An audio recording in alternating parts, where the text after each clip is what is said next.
This is Trey Passer. As promised in my vlog, I went to see Transformers the last night, and this is my review. Um, this movie begins, of course, as the last one ended, with Optimus Prime going back to Cybertron, and as it stands on the Earth right now, the Transformers and the Autobots or Decepticons, excuse me, are declared basically enemies of the state, so they're basically hidden, and the Autobots are being protected by Mark Wahlberg's character, Cade Yeager, from the last film. So he's sort of like their protector, and he's sort of hiding them out while the government actually looks for them and to hunt them down.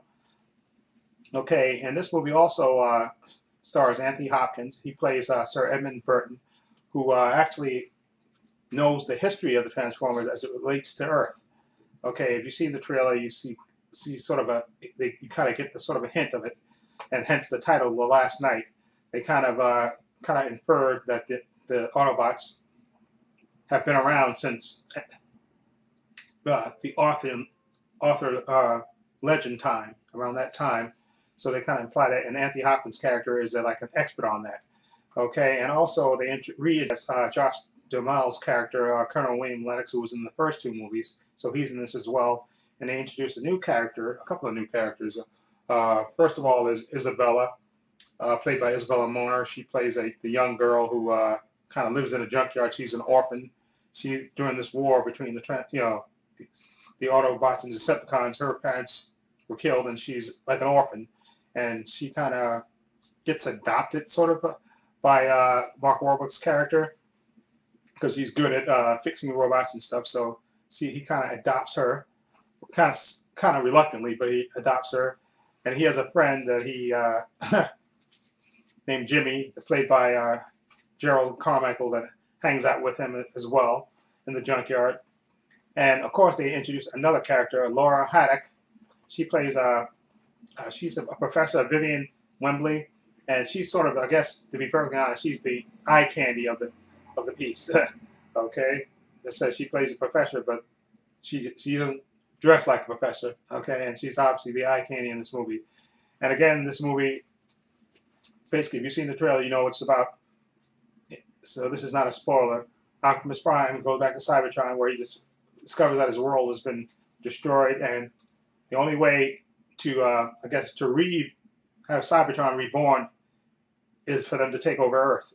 Okay, and that's the basic gist of the story. They try to stop them from taking over the Earth. Okay, and again, I don't know why you keep going to see these movies, because it's the same thing basically over again. A lot of destruction, very bad jokes. I mean, really, really bad jokes. I mean, the jokes in this movie are not even funny. Some really cringe-worthy lines as well. And I guess Anthony Hopkins got paid very well to be in this, because his character, he's like, he knows all the back history of the Transformers and the Knights and stuff, and the future plans and stuff. So his character has to do a lot of exposition, okay, and he has to get other characters together and stuff. But there's a lot of cringe-worthy moments, and a lot of, again, robots that are really stereotypical, sort of like the robots that were in the second Transformer movie that Michael Bay got a lot of flack for.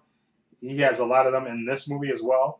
And again, a lot of the jokes are not funny. Again, this movie is way too long. Again, this movie is like 2 hours and 30 minutes, which is way, way too long. Again, you watch this movie, and I was watching this movie, and my mind started to drift, because it was just way, way too long. And for my instance, and my liking, Optimus Prime is not in this movie enough to my liking. Okay, he's just not in it enough for me. Okay, and I really think they should just do a movie without the humans. I think the humans basically ruin the movie.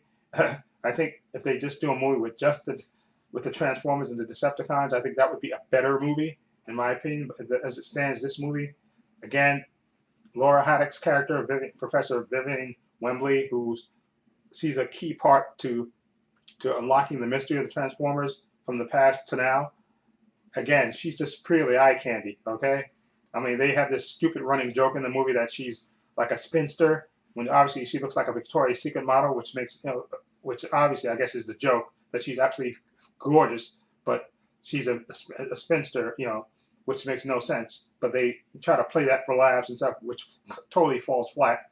Okay, and I guess the only character to me that comes off good in this movie or decent is the young character that plays Isabella, and she's not in the movie as much as she should be in the movie. I think because the actress is really good, and her part is kind of underwritten, like I said, because she disappears for long stretches of the movie, and which is really a shame because she's a decent actress, and I like her chemistry with Mark Wahlberg's character, where he kind of, she's like his pseudo daughter because his daughter from the last movie is not in this movie at all, but he kind of adopts her, and she's pretty good, and she's good. I like her interactions with the robots and stuff, and she's handy with the robots, and she knows how to fix them and that. So her character comes off as a decent character, but she's not in the movie.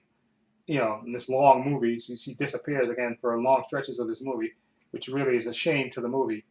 And again, this movie is just, the way they try to tie it into the King Arthur legend, to me, falls flat again. I love King Arthur and the whole legend about that stuff, and the way they try to tie it in is really silly and comical, okay, and just makes no sense, okay. And again, I don't know why I keep watching these movies, because it's the same old thing all the time.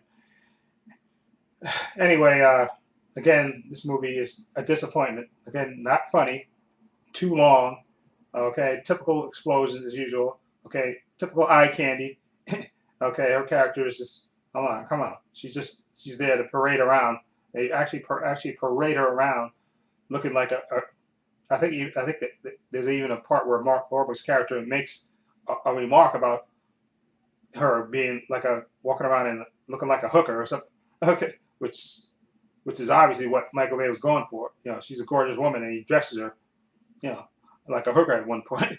Anyway, again, this movie is a disappointment, and I'm gonna give it a 5.5. I was trying to give it a 6, and that's mostly because I like the young actress Isabella, but she's not in the movie near enough. Okay, I think she would have been in the movie more, and they cut out a lot of the bad puns, and the movie would have been a half hour shorter. It would have got a better rating for me. Okay, as it is, no. Okay, so again, 5.5 for this movie, Transformers: The Last Knight. Again, my hope is in the future, cut out the human characters. You don't need them at all, and just leave the Decepticons and the Transformers. Let them fight each other, and I think it'd be a better movie. Okay, that's just my opinion. Anyway, let me know what you think of Transformers: The Last Knight. What do you think of it? Feel free to leave comments down below, and if you like this review, please hit the subscribe button down below. And I have links to my Facebook, my Twitter, and my Instagram in the description box. Please check that out as well. And this is Trey Pastor saying so long and take care.